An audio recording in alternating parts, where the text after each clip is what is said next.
heartfelt, emotional feeling as to what it is. We learn that at the end.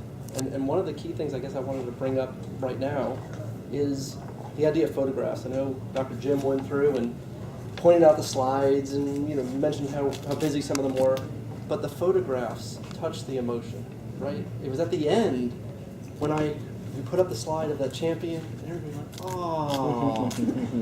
If you could get that emotion up front, that connection with the audience, that would really help us, bring us in. Maybe stories about them, the kids, where they come from, what their benefits are, things of that nature. Emotional stories, I think that would be really helpful.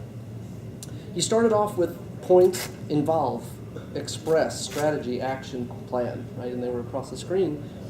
And you went over each of those with an idea, the little example.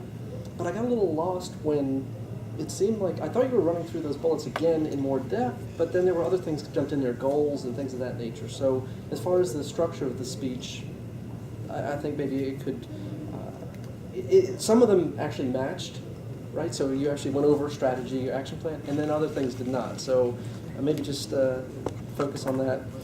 I really like the way you use the strength of the team. I mean, Ramesh would find someone that could cook, gave him a little pat on the back and said, you're such a good cook. How about making us dinner? And of course the person's like, yeah, sure. It's a great idea and a great leadership point for anybody.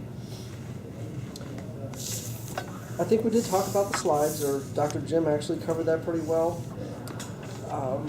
You were pretty stationary here, looking back at the slides, of course.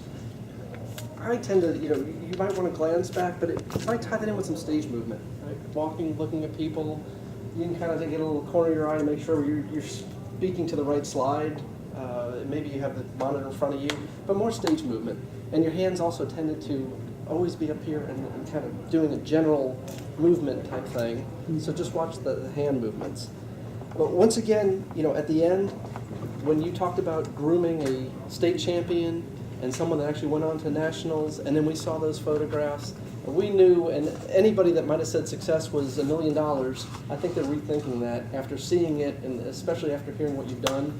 I think you did the project. You're always into community service. I know you're so involved. I envy that. I don't know where you find the time, to be honest. But I really think it was a great speech. You showed us a lot of key ideas. We can certainly go away if you can send us the PowerPoint. We'd have all the bullets as to how to pull this thing off ourselves for a GOB. And I really thank you for sharing your definition of success with us.